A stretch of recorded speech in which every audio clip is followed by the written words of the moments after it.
नमस्कार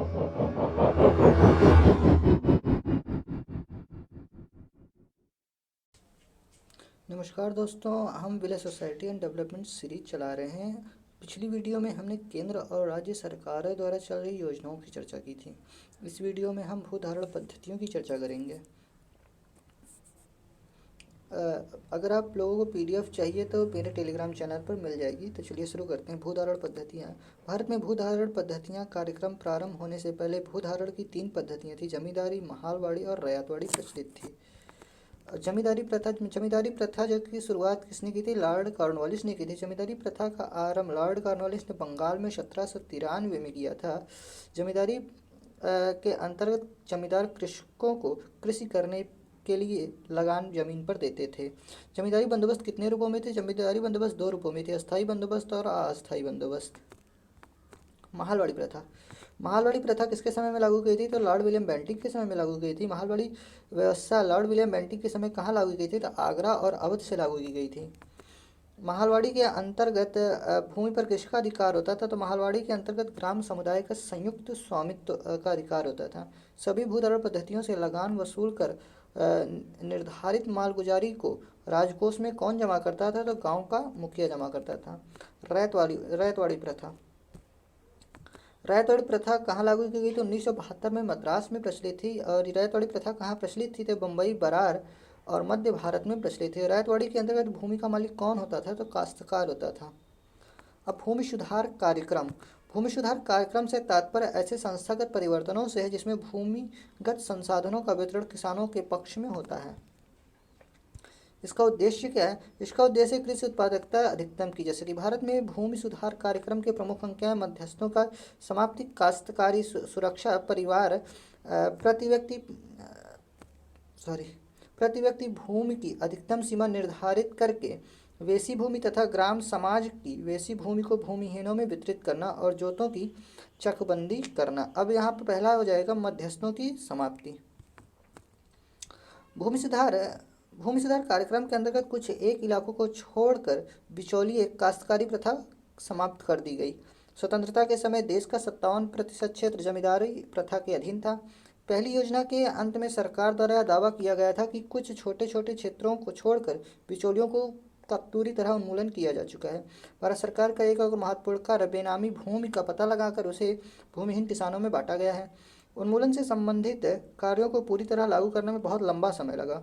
1967 से 23.8 लाख एकड़ बेनामी भूमि भूमिहीन किसानों में बांटी गई।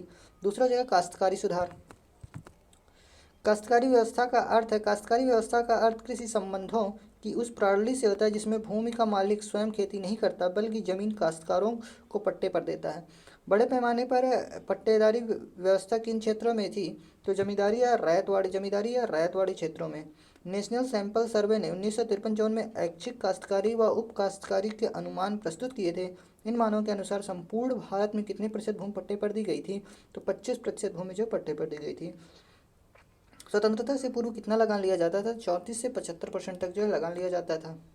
प्रथम और द्वितीय योजना में लागत के लिए क्या सिफारिश की गई? तो लगान के लिए क्या सिफारिश की गई? तो लगान सकल उपज का 1/4 या 1/5 से अधिक नहीं होना चाहिए। तीसरा हो जाएगा प्रति परिवार भूमि की अधिकतम सीमा निर्धारित करके वेसी भूमि तथा ग्राम समाज की वेसी भूमि को भूमिहीनों में वितरित करना। 50 व 60 के दशकों में अधिकांश राज्यों ने भूमि हदबंदी कानून बनाए जिसे 1972 में केंद्र द्वारा जारी निर्देशों के अनुरूप संशोधित किया गया। विभिन्न परिसीमन कानूनों के अंतर्गत सितंबर 2001 तक देश में कितनी भूमि अतिरिक्त घोषित की गई? तो 73.66 एकड़ भूमि जो है अतिरिक्त घोषित की गई। विभिन्न राज्यों में कानूनों में एकरूपता लाने के लिए जुलाई 1972 में मुख्यमंत्रियों की बैठक बुलाई गई और इस बैठक में क्या निर्णय लिए गए? तो पहला ये हो जाएगा जोतों की उच्चतम सीमा का असंचित क्षेत्रों में 54 एकड़ तथा संचित क्षेत्रों में 18 एकड़ तक सीमित कर दिया गया। व्यक्ति को छोड़कर परिवार को इकाई माना गया। उच्चतम सीमा कानूनों में रियायतों व छूट को कम किया गया। बेनामी हस्तांतरण को रोकने के दृष्टिकोण से कानून को पहले की अवधि से लागू माना जाए जिससे कि उस समय बाद के सभी हस्तांतरण गैर कानूनी करार दिए जा सकें। जोतों की चकबंदी करना। चौथा पॉइंट हो जाएगा चकबंदी क्या है। चकबंदी वह व्यवस्था जिसमें किसानों के गांव के विभिन्न भागों में बिखरे हुए खेतों को एक स्थान पर इकट्ठा कर दिया जाता है। सबसे पहले चकबंदी अधिनियम कहाँ पाया गया, तो बड़ौदा में सन 1920 में। पहली पंचवर्षीय योजना आरंभ होने से पहले किन राज्यों में चकबंदी कानून बनाए जा चुके थे, तो उत्तर प्रदेश, पंजाब, तत्कालीन बम्बई राज्य और हैदराबाद में। दूसरी योजना समाप्त होने तक कितने हेक्टेयर भूमि पर चकबंदी हो सकी थी, तो 1 करोड़ 21 लाख हेक्टेयर भूमि पर। तीसरी योजना में अतिरिक्त कितनी भूमि का चकबंदी का कार्य पूरा हो सका था, तो 1 करोड़ 20 लाख हेक्टेयर भूमि का। पश्चिम बंगाल और असम में चकबंदी प्रक्रिया को कार्यान्वित नहीं किया गया है। पूरे देश के संदर्भ में अभी कृषि अधीन क्षेत्रफल का कितने प्रतिशत चकबंदी के अधीन लाया गया, तो 49%।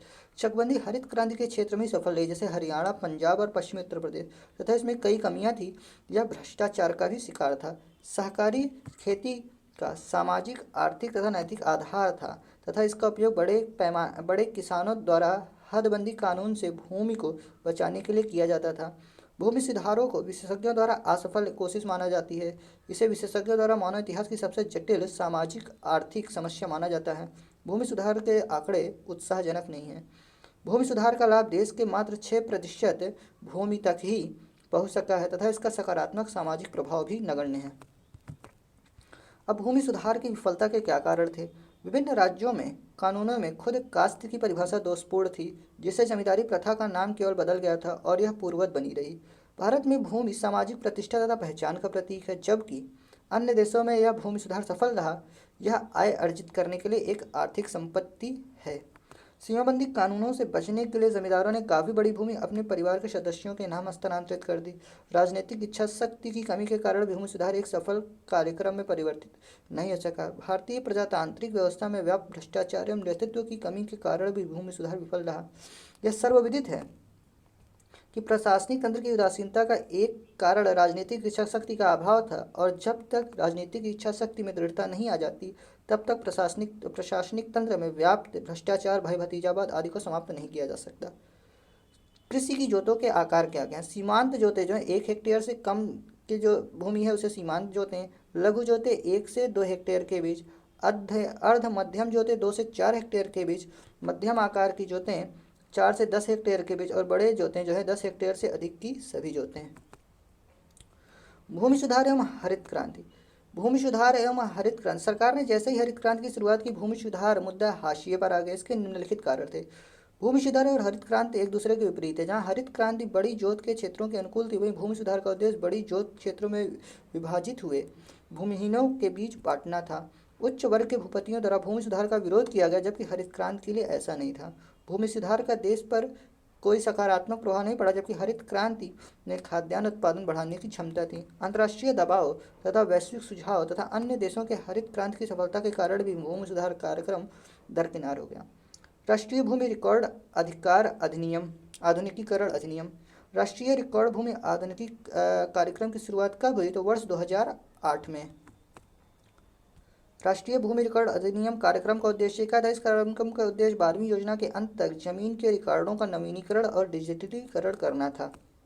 भूमि अधिग्रहण विधेयक। भूमि अधिग्रहण विधेयक भारत सरकार ने कब पास किया, तो वर्ष 2013 में।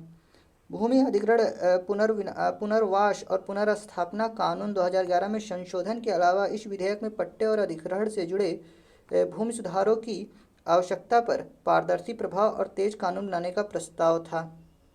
वर्ष 2015 में केंद्र सरकार ने एक नया भूमि विधेयक भूमि अधिग्रहण, पुनर्वास और पुनर्स्थापना में पारदर्शिता और न्याय संगत क्षतिपूर्ति का आधार कानून 2015 प्रस्तावित किया, जिसका लक्ष्य था 2013 के भूमि कानूनों की कमियों को दूर करना था। सहकारी खेती। सहकारी खेती से क्या आशय। सहकारी खेती से आशय उस कृषि प्रणाली से जिसके अंतर्गत कृषि क्षेत्र के भूमिधर किसान अपनी सहमति से अपनी ज़मीनें एक साथ मिलाकर संयुक्त रूप से कृषि कार्य करते थे। वे अपनी ज़मीनों के अलग अलग मालिक बने रहते हैं। सहकारी खेती के प्रकार। सहकारी खेती के प्रकार हो जाएगा, पहला प्रकार हो जाएगा सहकारी काश्तकारी खेती। इसके अंतर्गत किसान मिलकर एक सहकारी समिति का गठन करते हैं। सहकारी समिति ही कृषि के लिए खाद बीज की व्यवस्था करती है तथा उपज का विक्रय करती है। उसके बाद दूसरा हो जाएगा सहकारी सामूहिक खेती। इस प्रणाली के अंतर्गत सदस्यों को अपनी भूमि का समर्पण करना पड़ता है। कृषि के प्रबंधक कार्य निर्वाचित परिषदें करती हैं। तीसरा हो जाएगा सहकारी बेहतर खेती। इस प्रणाली के अंतर्गत किसान खेती की उन्नत तकनीक का प्रयोग करने के लिए आपस में मिलकर सहकारिता का निर्माण करते हैं। इस प्रणाली में प्रत्येक किसान स्वतंत्र रहता है। इस प्रकार की सहकारी समितियों को सेवा सहकारी समितियां भी कहा जाता है। चौथा हो जाएगा सहकारी संयुक्त खेती। इसके अंतर्गत छोटे किसान अपनी जमीनों को इकट्ठा करके संयुक्त रूप से खेती करते हैं, किंतु प्रत्येक किसान का अपनी भूमि पर स्वामित्व तो बना रहता है। अब सहकारी खेती के लाभ क्या थे? सहकारी खेती से ग्रामीण समाज में समानता को बढ़ावा देने तथा शोषण को रोकने में सहायता मिलती है।